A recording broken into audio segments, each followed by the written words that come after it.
श्री संबित पत्रा जी।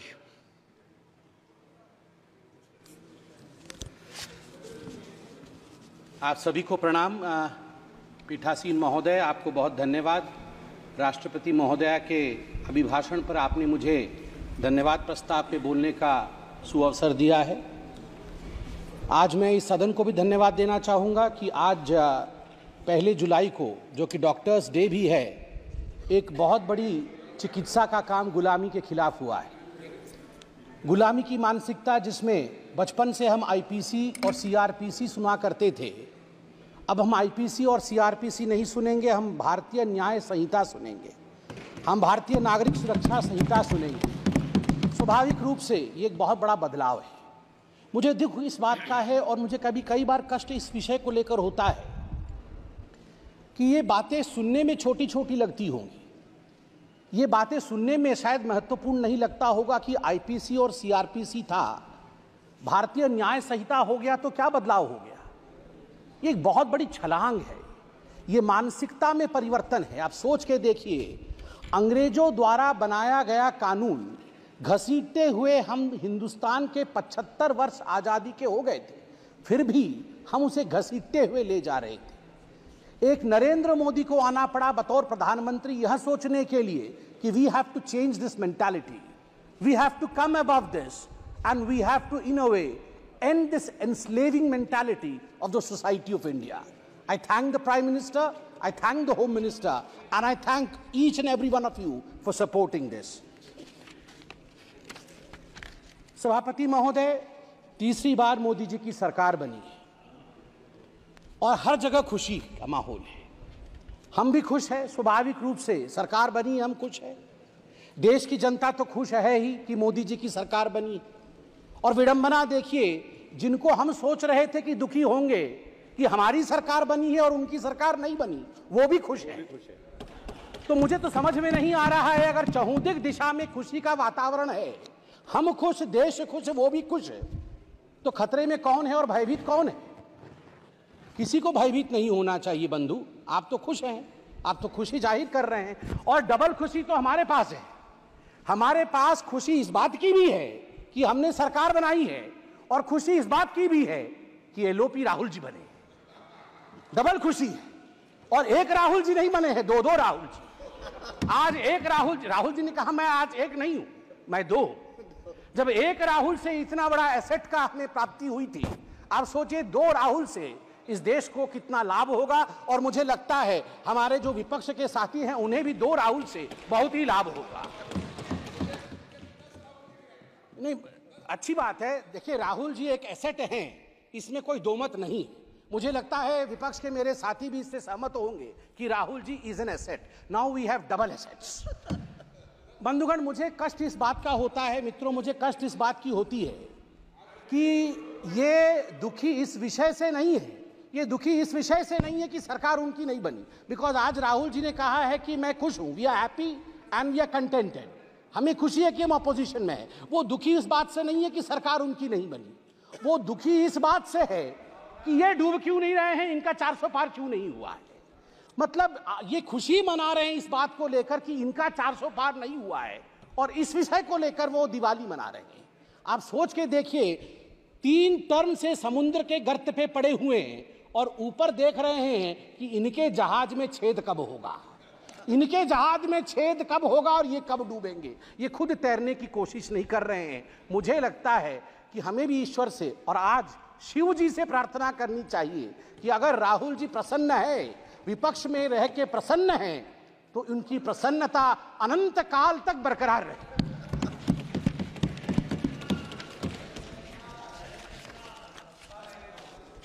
सभापति महोदय, मैं पहली बार सांसद बन के आया हूं। इससे पहले आप लोगों ने कई बार टीवी में देखा होगा।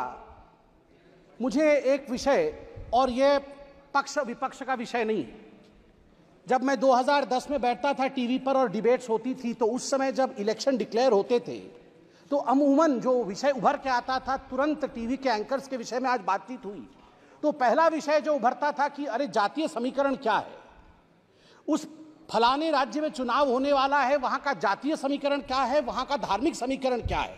MY समीकरण बनता है कि नहीं, कितने यादव है, कितने मुसलमान है, कितनी पिछड़ा वर्ग है, कितना अगड़ा वर्ग है, इस समीकरण से क्या हम सरकार बना पाएंगे? कौन सी पार्टी सरकार बनाएगी? टुडे आई कैन प्राउडली से that this narrative has been forever killed by the Honorable Prime Minister, Mr. Narendra Modi ji's narrative of development. For the first time in the Indian polity's history, the narration today is how many toilets have been constructed, how many Awas Yojanas have been sent to the poor people. पहली बार आज देश में चर्चा का विषय बना है कि देश में आज 12 करोड़ शौचालय है। देश में आज आवास योजना के माध्यम से 4 करोड़ घर पहुंचाए गए हैं। आज पीएम ग्राम सड़क योजना के माध्यम से 7,45,000 किलोमीटर सड़क बनी है। जल जीवन मिशन के माध्यम से 13 करोड़ घरों तक टैप वाटर पहुंचाया गया है। आज ODF 4 लाख से अधिक गांव आज ओपन डिफिकेशन फ्री ग्राम घोषित किए गए हैं। किसान सम्मान निधि आज लगभग 11 करोड़ 47 लाख किसानों को 3 लाख करोड़ रुपए उनके अकाउंट में डायरेक्ट बेनिफिट ट्रांसफर के माध्यम से दिया जा रहा है। Soil health card 23 crore soil health card बनाए गए हैं। उज्ज्वला के माध्यम से 9.5 करोड़ लोगों को गैस कनेक्शन दिया गया है। सबसे बड़ी बात है कि DBT के माध्यम से लगभग 32 लाख करोड़ रुपए लाभार्थियों को दिया जा रहा है। याद करिए एक ऐसा समय था जब तत्कालीन प्रधानमंत्री राजीव गांधी कहते थे मैं 100 पैसे भेजता हूं, 1 रुपए भेजता हूं, तो मात्र 18 पैसे नीचे पहुंचते हैं, बाकी बीच में ही समाप्त हो जाते हैं। आज मैं गर्व से कह सकता हूं कि प्रधानमंत्री नरेंद्र मोदी 100 पैसे पहुंचाते हैं तो 100 का 100 पैसा गरीब तक पहुंचता है, उसके अकाउंट तक पहुंचता है, कोई बिचौलिया खा नहीं सकता है। सभापति महोदय, आज डेमोक्रेसी को लेकर, लोकतंत्र को लेकर बहुत सारी बातें हुई हैं और आज ही से नहीं, जिस दिन से ओथ टेकिंग चल रहा है, जिस दिन से शपथ समारोह चल रहा है, उसी दिन से लोकतंत्र को लेकर, संविधान की प्रतियों को लेकर बहुत बातें हो रही है। मैं जगन्नाथपुरी से आता हूं और आज मैं गर्व से यहां जय जगन्नाथ कहते हुए कहता हूं कि लोकतंत्र का जन्म जगन्नाथ धाम में ही हुआ। मैं बताऊंगा, वैज्ञानिक दृष्टिकोण से बताऊंगा क्यों हुआ। लोकतंत्र का जन्मदाता जगन्नाथ धाम है।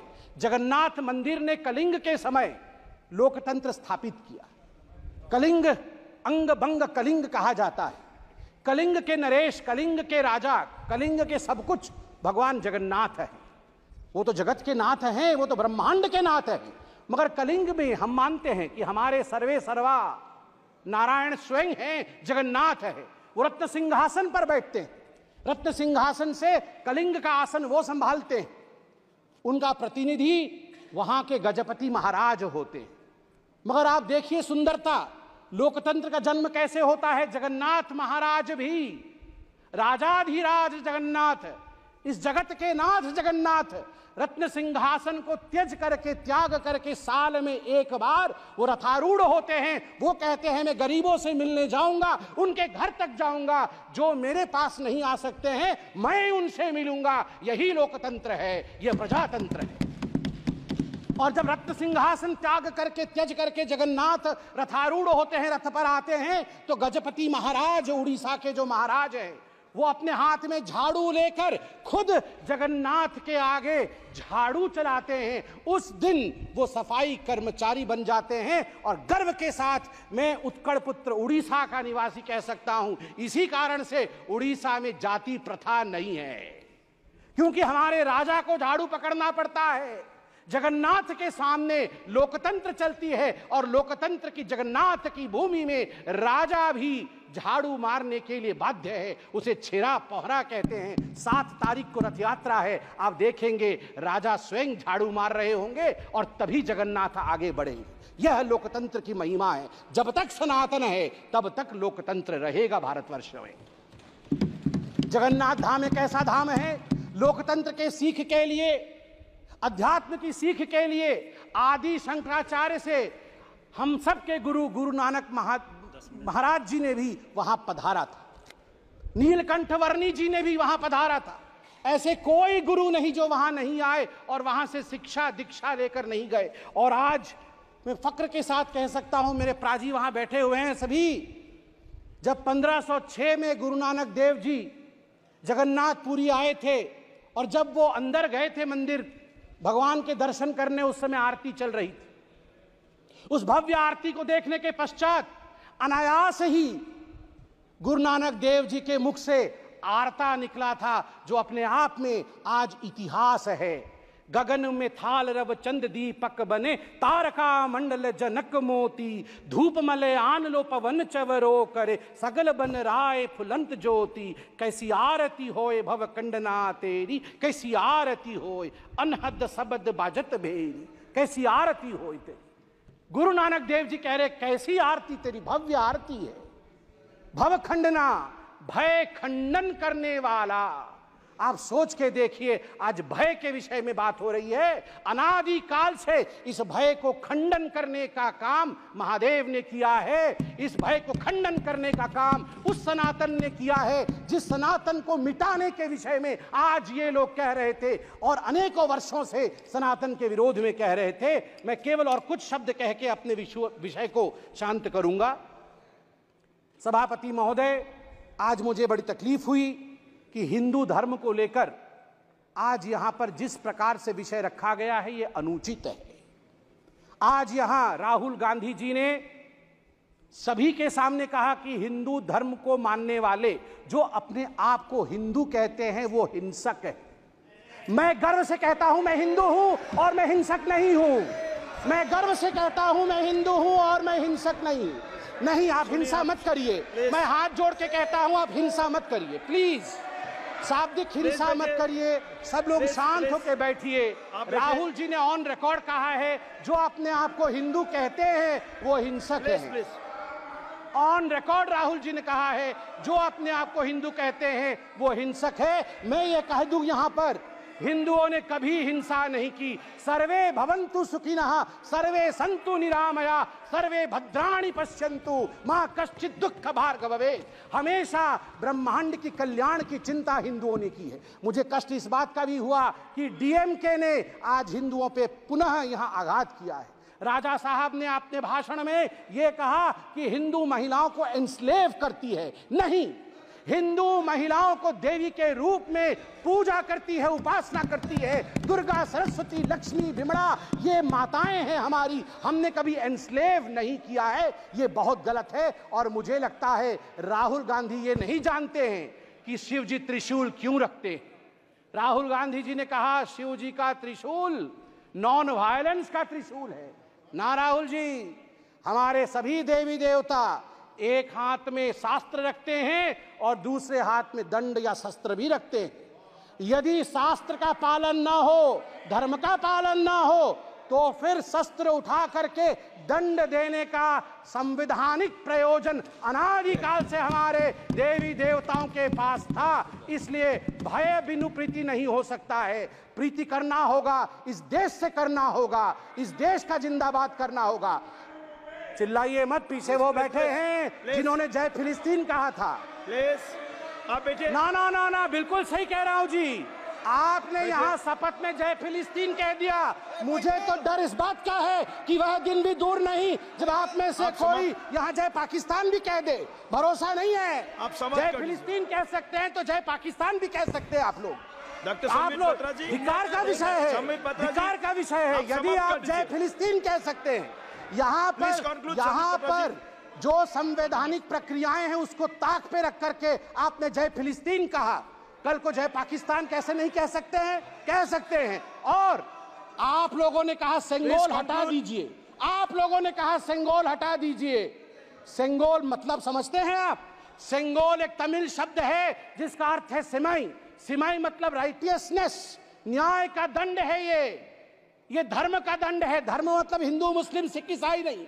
धर्म मतलब धारयति इति धर्म, जो धारण करता है न्याय को वो धर्म है। ये दंड न्याय को धारण करता है। ये कभी ना हटेगा, ना हटने की इसके स्वप्न कोई देख सकता है। इतना ही कह के मैं पीठासीन को नमन करके धन्यवाद देता हूं।